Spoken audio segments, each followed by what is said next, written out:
আমন্ত্রণ দীপ্ত সংবাদে আপনাদের সাথে আছি আমি ইয়াসমিন সুমনা। শুরুতে বিআরবি কেবলস নিবেদিত সংবাদ শিরোনাম।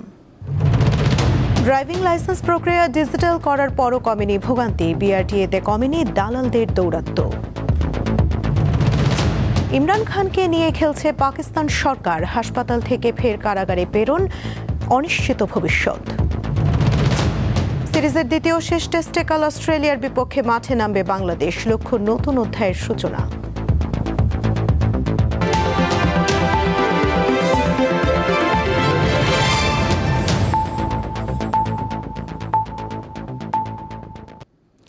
এবারে বিস্তারিত। ড্রাইভিং লাইসেন্স প্রক্রিয়া ডিজিটাল করা হলেও কমছে না মানুষের ভোগান্তি, আগের মতোই আছে দালাল চক্রের দৌরাত্ম্য। লাইসেন্স প্রত্যাশীদের অভিযোগ, টাকা না দিলে পরীক্ষায় ফেল করিয়ে দেওয়া হয়, তখন যেতে হয় দালালের কাছে। বরাবরের মতো বিআরটিএর কর্তৃপক্ষের দায়সারা উত্তর, অভিযোগের প্রমাণ পেলে কাউকে ছাড় দেওয়া হবে না। রাজধানীর মিরপুরে বিআরটিএর সার্কেল অফিস, যেখানে গাড়ি ও মানুষের ভিড় থাকে সারাদিন। ড্রাইভিং লাইসেন্স সহ নানা ধরনের সেবা নিতে আসেন সেবা প্রার্থীরা, এসেই পড়েন ভোগান্তিতে। কোনো উপায় না দেখে এক প্রকার বাধ্য হয়েই দালালের সহযোগিতা নিতে হচ্ছে সেবা প্রার্থীদের।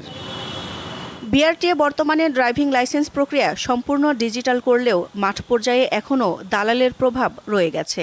অনলাইন আবেদনের পর কাগজ হাতে পেলেও পরীক্ষা দিতে গিয়ে পড়তে হয় বিড়ম্বনায়। অভিযোগ আছে, টাকা খরচ না করলে উত্তীর্ণ হওয়া কঠিন হয়ে পড়ে। আগে লাইসেন্স করতে 10-12 হাজার টাকা লাগতো, রেনিউ করতে 10-12 হাজার টাকা লাগে। আপনি ইন্টারভিউ দিতে গেলে দালাল ওই ইন্টারভিউতে পাস করলে এরপরে কই আপনি পাস হয় নাই, আপনি 4,000 টাকা ঢুকাই দেন, পাস। নিজে আমি ড্রাইভিং লাইসেন্সের জন্য আবেদন করছি, নিজেই করছি সব কিছু। শুধু একমাত্র পরীক্ষার টাইমে আমি 500-700 টাকা দিতে হয়েছে, নাহলে পরীক্ষাতে ফেল করা দেয়। টাকা না দিলে তো আমার ডেট দিচ্ছে না, কারণ ডেটটা আমার পিছিয়ে দিচ্ছে, যার কারণে এমন করে আমি টাকা দিতে বাধ্য। বিআরটিএ কর্তৃপক্ষ বলছে, ড্রাইভিং লাইসেন্স প্রত্যাশীদের ভোগান্তি কমানোর উদ্যোগ নেওয়া হয়েছে। এখন ঘরেই পৌঁছে যাবে কাঙ্ক্ষিত লাইসেন্স। বিএসপি পোর্টালে আমাদের সার্ভিস পোর্টাল আছে, সেখানে ঢুকে যা ইনফরমেশনগুলো আছে সেখানে পোর্ট আপ করে ওখানে টাকা দেবেন। আপনি বাসায় বসে কিন্তু কাজটা করছেন। বিআরটির অফিসে যাবেন, সেখানে যা প্রথমে বায়োমেট্রিকটা দিবেন, তার পরবর্তীতে আপনি পরীক্ষায় অংশগ্রহণ। পরীক্ষাটা আমাদের এখানে সেন্ট্রালি মনিটরিং করা হচ্ছে। উদ্দেশ্যমূলকভাবে পরীক্ষায় ফেল করিয়ে দেওয়ার অভিযোগ পেলে ভিডিও ফুটেজ দেখে ব্যবস্থা নেওয়ার কথা জানান এই কর্মকর্তা। আপনার কাছে মনে হলো যে আপনাকে ফেল করে দিয়েছে, ইচ্ছা করে আমরা কিন্তু সেই ডেটে সেকেন্ড ডেটের পরীক্ষাটা আমরা দেখতে পারি, রিভিউ করে যে আসলে কি আপনাকে ফেল করিয়ে দিয়েছে কিনা। এখানে কিন্তু সিস্টেম অনেক ডেভেলপ হয়ে গেছে। সো আপনাকে এরকম বলার সুযোগ নেই যে আমাকে ফিল করে দিলে আপনি চ্যালেঞ্জ করেন আমাদের কাছে, আমি আপনাকে টোটাল আপনার খাতা দেখা থেকে আপনি পরীক্ষা দিলেন, গাড়িটা সঠিকভাবে পাস করলেন কিনা সব রেকর্ড থাকছে। বিআরটিএ অফিস দালাল মুক্ত রাখতে অভিযান পরিচালনার পাশাপাশি মাইকিং করা হয় বলে জানিয়েছে কর্তৃপক্ষ। দিলশা দানি, দীপ্ত সংবাদ, ঢাকা। দেশের 23তম রাষ্ট্রপতি নির্বাচিত হয়েছেন মির্জা ফখরুল ইসলাম আলমগীর। তিনি 255 ভোট পেয়ে নির্বাচিত হন। 11 দলীয় ঐক্যের প্রার্থী অলি আহমদ পেয়েছেন 89 ভোট। এ বিষয়ে প্রজ্ঞাপন জারি করেছে নির্বাচন কমিশন। নবনির্বাচিত রাষ্ট্রপতিকে অভিনন্দন জানিয়েছেন প্রধানমন্ত্রী তারেক রহমান, জাতীয় সংসদের বিরোধী দলীয় নেতা শফিকুর রহমান ও প্রতিদ্বন্দ্বী প্রার্থী অলি আহমদ। বাংলাদেশের 24-এর গণঅভ্যুত্থানে ঐতিহাসিক ক্ষমতার পট পরিবর্তনের পর নতুন রাষ্ট্রপতি নির্বাচন। 3.5 দশকের অপেক্ষা শেষে ইতিহাসের সাক্ষী হওয়া ত্রয়োদশ সংসদে দুপুর 2টায় শুরু হয় রাষ্ট্রপতি নির্বাচনের ভোট গ্রহণ। মির্জা ফখরুল ইসলাম আলমগীরের প্রতিদ্বন্দ্বী বিরোধী দলের প্রার্থী অলি আহমদ। প্রথমেই ভোট দেন অস্থায়ী রাষ্ট্রপতির দায়িত্ব পালন করে স্পিকার হাফিজ উদ্দিন আহমদ এবং সংসদের ভারপ্রাপ্ত স্পিকার ব্যারিস্টার কায়সার কামাল। পরে প্রধানমন্ত্রী তারেক রহমান, রাষ্ট্রপতি প্রার্থী মির্জা ফখরুল ইসলাম আলমগীর, সিনিয়র মন্ত্রী, বিরোধী দলীয় নেতা সহ অন্যান্য সংসদ সদস্যরা ভোট প্রদান করেন।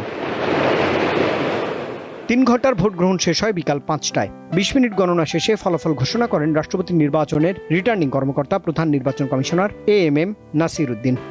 জনাব মির্জা ফখরুল ইসলাম আলমগীর, পিতা মির্জা রুহুল আমিন, ঠিকানা গ্রাম কালীবাড়ি, ডাকঘর ঠাকুরগাঁও 5100, ঠাকুরগাঁও সদর, ঠাকুরগাঁও পৌরসভা, ঠাকুরগাঁও জেলা। সর্বোচ্চ সংখ্যক ভোটপ্রাপ্ত হওয়ায় রাষ্ট্রপতি পদে যথাযথভাবে নির্বাচিত হয়েছেন। এর মধ্য দিয়ে দেশের 23তম রাষ্ট্রপতি নির্বাচিত হন মির্জা ফখরুল ইসলাম আলমগীর। সংসদের 255 আইন প্রণেতার ভোট পেয়েছেন বর্ষিয়ান এই ডানপন্থী রাজনীতিক।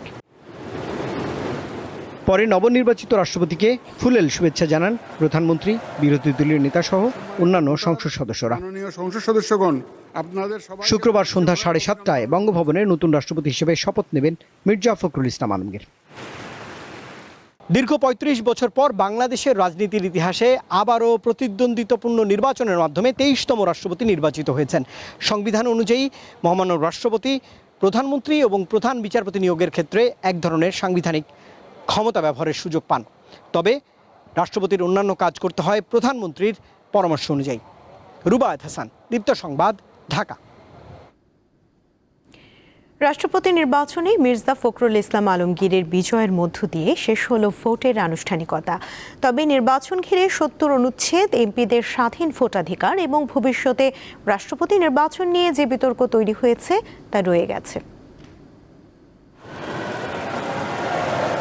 রাষ্ট্রপতি নির্বাচনে ভোটের পদ্ধতি নিয়ে প্রশ্ন তুলেছে বিরোধী রাজনৈতিক শক্তিগুলো। গণভোটের রায় বাস্তবায়ন হলে এবার রাষ্ট্রপতি নির্বাচন প্রচলিত আনুষ্ঠানিকতার মধ্যে না হয়ে জুলাই সনদে বর্ণিত নিয়মে গোপন ব্যালটে হতে পারত বলে মন্তব্য করেন এনসিপি নেতারা। আজকে যেভাবে আনুষ্ঠানিকতার মধ্যে রাষ্ট্রপতি নির্বাচন হলো সেভাবে না হয়ে জুলাই সনদে বর্ণিত নিয়মের অনুযায়ী, অর্থাৎ একটা গোপন ব্যালটে, এবং এই যে 70 অনুচ্ছেদের কার্যকারিতার কথা বলা হচ্ছে, যদিও সেটা নিয়ে বিতর্ক আছে, তো সেই 70 অনুচ্ছেদ ছাড়াই আজকে একটা নির্বাচন হতে পারত। 70 অনুচ্ছেদ নিয়ে প্রশ্ন তুলেছে জামায়াতও। পদ হারানোর বিধান থাকায় রাষ্ট্রপতি নির্বাচনে দলীয় এমপিরা স্বাধীনভাবে ভোট দিতে পারেননি, মত জাতীয় সংসদের বিরোধী দলীয় উপনেতার। এমপিরা দলের বাইরে গিয়ে নিজের পছন্দের ক্যান্ডিডেটকে ভোট দেওয়ার সেই সুযোগটি ছিল না। যদিও আমরা জুলাই যে ম্যান্ডেট তৈরি করেছি, সনদ তৈরি করেছি, সেখানে প্রস্তাব ছিল যে শুধুমাত্র অনাস্থা প্রস্তাব ছাড়া আর সকল বিষয়ে যে কোনো এমপি স্বাধীনভাবে তার মতামত পেশ করতে পারবে। রাষ্ট্রপতি নির্বাচনের ফলাফল সহ সার্বিক বিষয়ে কথা বলেন চিফ হুইপ নুরুল ইসলাম মনি। ভবিষ্যতে সংবিধানের 70 অনুচ্ছেদ না রাখার ইঙ্গিত দেন তিনি। এই নির্বাচনে 70 অনুচ্ছেদ কার্যকর হয়েছে, সেজন্য আমরা হয়তো অনেক কিছু করতে পারি না। 70 অনুচ্ছেদ না থাকে তার কার্যক্রম কিন্তু আমরা এই সরকারের অভিযোগ সবাই মিলে ইনশাল্লাহ করবো। যদি 70 অনুচ্ছেদ না থাকে আগামী নির্বাচনে 70 অনুচ্ছেদ ছাড়াই ইনশাল্লাহ নির্বাচিত হবে। 70 অনুচ্ছেদ সংশোধন নিয়ে স্বরাষ্ট্রমন্ত্রীও কথা বলেন। ভবিষ্যতে যে সংবিধানের সংশোধনী আসবে, 70 ধারাতেও পরিবর্তন আসবে। জুলাই জাতীয় সনদে যেভাবে এগ্রিড হয়েছে ওইভাবে যদি 70 অনুচ্ছেদ সংশোধিত হয়ে যায় এবং তার পরবর্তীতে যখন রাষ্ট্রপতি নির্বাচন হবে তখন সেই 70 অনুচ্ছেদ অনুসারে হবে। পরাজয় নিশ্চিত জেনেও বিরোধী দলের প্রার্থী নির্বাচনে অংশ নেয় গণতান্ত্রিক সৌন্দর্য প্রতিষ্ঠিত হয়েছে বলছেন সংশ্লিষ্টরা। সংসদ সদস্যদের ভোটের মাধ্যমে একজন রাষ্ট্রপতি নির্বাচিত হয়েছেন, এটি আজকের ভোটের দৃশ্যমান ফলাফল। তবে এই ভোটের রাজনৈতিক বার্তা ফলাফলের চেয়েও বেশি গুরুত্বপূর্ণ, কারণ দীর্ঘ 35 বছর পর প্রতিদ্বন্দ্বিতাপূর্ণ ভোটের মাধ্যমে একজন রাষ্ট্রপতি নির্বাচিত হয়েছেন। আর এই ভোট শুধুমাত্র একজন নতুন রাষ্ট্রপতি উপহার দিয়েছেন তা নয়, একই সাথে একটি সংসদীয় রাজনীতির পুরনো বিতর্ককেও সামনে নিয়ে এসেছে। সেটি হলো সংবিধানের 70 অনুচ্ছেদ। শিউলি শবনম, দীপ্ত সংবাদ, ঢাকা। আমের মৌসুম প্রায় শেষ, তবুও রাজশাহীর হাটগুলোতে এখনও চলছে আম বেচাকেনা। বাজারে মিলছে আশিনা, গৌরমতি ও কাটিমন সহ বিভিন্ন জাতের আম, কিন্তু সরবরাহ কমে আসায় বেড়েছে দাম।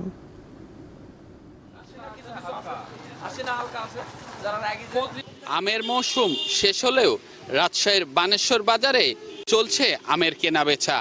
দূর দূরান্ত থেকে আম বিক্রয় করতে আসছেন ক্রেতারা।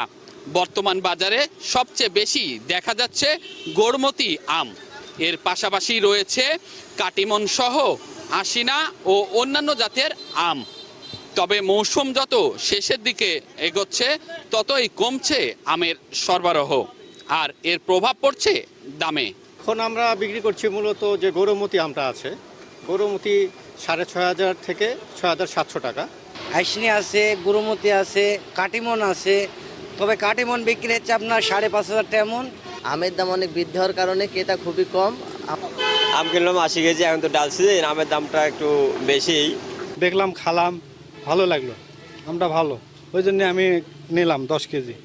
তবে অন্যান্য জাতের আম কমে আসায় দাম তুলনামূলক সবগুলো একটু বেশি। এ বিষয়ে জানবো এখানকার আড়তদারের কাছ থেকে।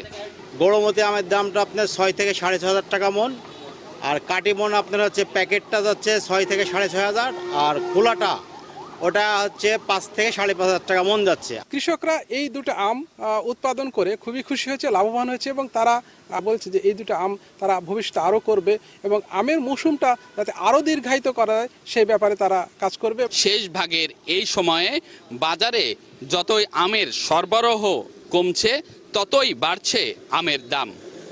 ইউসুফ আদনান, দীপ্ত সংবাদ, রাজশাহী। আন্তর্জাতিক প্রসঙ্গ।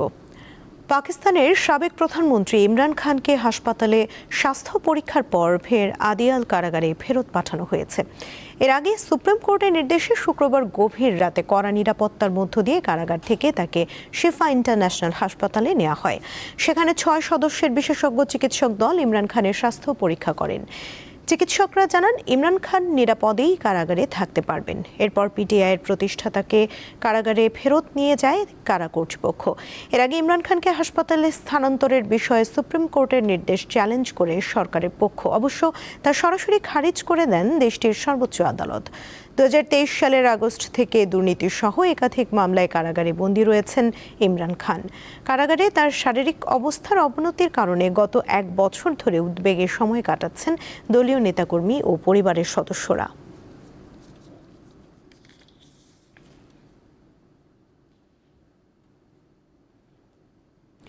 হামলা, গণহত্যা, খাদ্য অবরোধ, দখলদারির পর এবার ফিলিস্তিনিদের বিরুদ্ধে পানিকে অস্ত্র হিসেবে ব্যবহার করছে ইসরায়েল।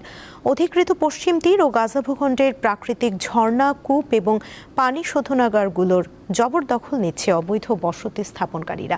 ফলে বেঁচে থাকার জন্য প্রয়োজনীয় পানিটুকুও পাচ্ছে না ফিলিস্তিনিরা, যা আন্তর্জাতিক অঙ্গনে এক নীরব পানি যুদ্ধ হিসেবে বিবেচিত হচ্ছে। গাজাতে অব্যাহত বিমান হামলা এবং গণহত্যার পাশাপাশি খাদ্যকেও অস্ত্র হিসেবে ব্যবহার করেছে ইসরায়েল। খাদ্যের অভাবে না খেয়ে অপুষ্টিতে মারা গেছে শত শত মানুষ।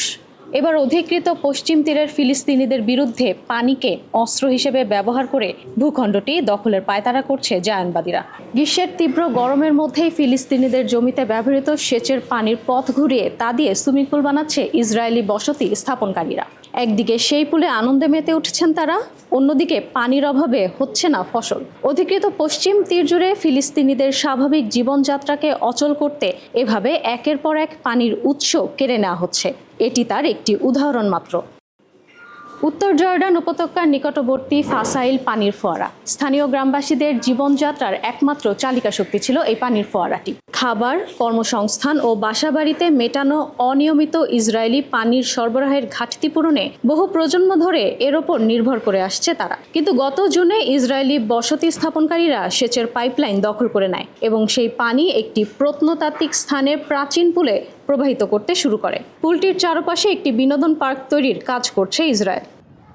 ইসরায়েলের কট্টর ডানপন্থী অর্থমন্ত্রী বেজালেল স্মোট্রিচ এই পুলের সংস্কারের জন্য সরকারি বরাদ্দ অনুমোদন করেছেন। আন্তর্জাতিক আইন অনুযায়ী এসব বসতি স্থাপন অবৈধ হলেও ইসরায়েলি প্রশাসনের ছায়াতলে উত্তর জর্ডান উপত্যকার প্রায় 95% প্রাকৃতিক ঝর্ণার নিয়ন্ত্রণ এখন বসতি স্থাপনকারীদের হাতে।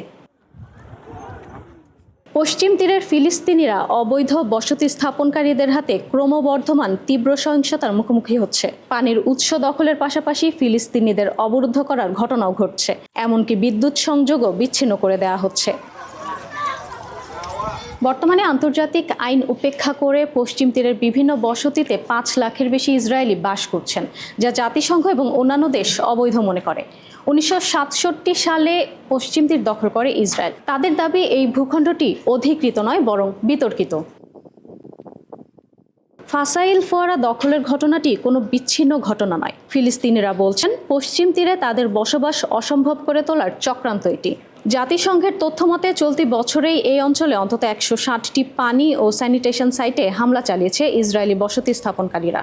ফিলিস্তিনি কর্তৃপক্ষ বলছে এটি হচ্ছে ফিলিস্তিনিদের হত্যা করার একটি নীরব বুলেট। ইশরাত সুমা, দীপ্তবার্তা কক্ষ। খেলার খবর।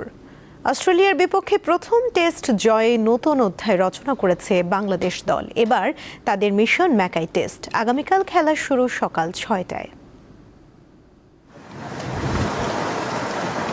অস্ট্রেলিয়ার মাটিতে ডারউইন টেস্ট জয়ে বাংলাদেশের ক্রিকেট নিয়ে আলোচনার নতুন দরজা খুলেছে। র্যাঙ্কিংয়ে শীর্ষে থাকা দলকে হারানোটাই টাইগারদের বড় অর্জন। এটি বাংলাদেশ দলকে আরও এগিয়ে নিয়ে যাবে। অস্ট্রেলিয়ার বিরুদ্ধে ভালো পারফরমেন্স মানাটাই হলো যে ওয়ার্ল্ড ক্রিকেটে একটা স্টেটমেন্ট দেওয়া, একটা বিবৃতি দেওয়া, নিজের পারফরমেন্সটাকে একেবারে মানে এনহ্যান্স করার যে একটা বিষয় থাকে বা নিজেকে একটা মেলে ধরার যে একটা বিষয় থাকে, সেটা ওই মানে করার সুযোগটা এখানে থাকে। যেমন ধরুন যে এই টেস্ট ম্যাচটা বাংলাদেশ জিতেছে, এখন দেখবেন যে শুধুমাত্র ক্রিকেট বিশ্বের না, আপনি পুরো পৃথিবীর যত স্পোর্টস এরিনা রয়েছে সবগুলো স্পোর্টসে কিন্তু এখন বাংলাদেশের এই জয়টাকে নিয়ে একটা আলোচনা হচ্ছে, কারণ দলটা ছিল অস্ট্রেলিয়া। সো অস্ট্রেলিয়ার বিরুদ্ধে যখনই আপনি ভালো পারফরমেন্স করবেন তখন এমনিতেই আপনাকে কিন্তু পুরো বিশ্বের নজর বা ফোকাস কিন্তু আপনার উপর চলে আসবে। ডারউইন টেস্টে তানজিদ সেঞ্চুরি করলেও জয়ের মূল নায়ক ছিলেন পেসার হাসান মাহমুদ। 9 উইকেট নিয়ে ম্যাচ সেরা। প্রথম ইনিংসে অস্ট্রেলিয়াকে মাত্র 198 রানে গুটিয়ে দিতে বড় ভূমিকা রাখেন হাসান। একাই নেন 6 উইকেট। দ্বিতীয় ম্যাচেও দলের ট্রাম্প কার্ড হিসেবে থাকছেন তিনি। কোনো একজনকে যদি বিশ্রামও দেয় টিম ম্যানেজমেন্ট, অন্তত আমি অবাক হব না। তবে হাসান মাহমুদ বিশ্রাম পাচ্ছেন না। তিনি যে পারফরমেন্স দেখিয়েছেন, আমার মনে হচ্ছে যে এখন পর্যন্ত এই সিরিজে তিনি সেরা আপনার পেস বোলার। এই এত সুন্দর পারফরমেন্সের পর নিশ্চয়ই তাকে পরের ম্যাচেও তিনি বাংলাদেশ দলের অন্তত পেস বোলিংয়ে একটা ট্রাম্প কার্ড হতে যাচ্ছেন, কোনো সন্দেহ নেই। এবং আপনি দেখবেন যে ডারউইন টেস্টে যেটা অস্ট্রেলিয়া যেটাতে অস্ট্রেলিয়ার ব্যাটসম্যানরা সবচেয়ে বেশি আতঙ্কে ছিল যতবার আপনার হাসান মাহমুদ বোলিংয়ে এসেছেন। সাকিব আল হাসান ও তামিম ইকবালের মতো তারকা ক্রিকেটাররা অস্ট্রেলিয়ার বিপক্ষে ওয়ানডে খেললেও টেস্ট খেলার সুযোগ হয়নি। এই সফরে যারা খেলছেন তারা সৌভাগ্যবান বলে মনে করছেন ক্রীড়া সংশ্লিষ্টরা। এই দলের যারা খেলার সুযোগটা পেয়েছেন, যারা ভালো পারফর্ম করতে পেরেছেন, তারা খুবই লাকি, তারা খুবই সৌভাগ্যবান এবং সেই সৌভাগ্য এই ম্যাচে জিতে তারা সেই সৌভাগ্যটার পরশে আরেকটু বাড়িয়ে নিয়েছেন, কোনো সন্দেহ নেই। সামনে আরেকটা ম্যাচ রয়েছে, সেই ম্যাচেও যদি তারা ভালো পারফরমেন্স করতে পারেন তাহলে তা বলা যেতে পারে যে they will come back with whole, অর্থাৎ তারা সব কিছু নিয়েই অস্ট্রেলিয়া থেকে ফিরে আসতে পেরেছেন। 22 আগস্ট ম্যাকায়ে শুরু হবে সিরিজের দ্বিতীয় ও শেষ টেস্ট। পারভেজ খোকন, দীপ্ত স্পোর্টস। দীপ্ত সংবাদ শেষ করার আগে বিআরবি কেবলস নিবেদিত সংবাদ শিরোনামগুলো জানিয়ে দিচ্ছি আরও একবার। ড্রাইভিং লাইসেন্স প্রক্রিয়া ডিজিটাল করার পরও কমেনি ভোগান্তি, বিআরটিএতে কমেনি দালালদের দৌরাত্ম্য। ইমরান খানকে নিয়ে খেলছে পাকিস্তান সরকার, হাসপাতাল থেকে ফের কারাগারে প্রেরণ, অনিশ্চিত ভবিষ্যৎ। সিরিজের দ্বিতীয় শেষ টেস্টে কাল অস্ট্রেলিয়ার বিপক্ষে মাঠে নামবে বাংলাদেশ, লক্ষ্য নতুন অধ্যায়ের সূচনা। এই ছিল এখনকার মতো। পরবর্তী সংবাদ বেলা 12টায় দেখার আমন্ত্রণ রইল। এছাড়া আরও তথ্য পেতে যুক্ত থাকুন দীপ্ত ডিজিটাল প্ল্যাটফর্মের সাথে। ধন্যবাদ সবাইকে।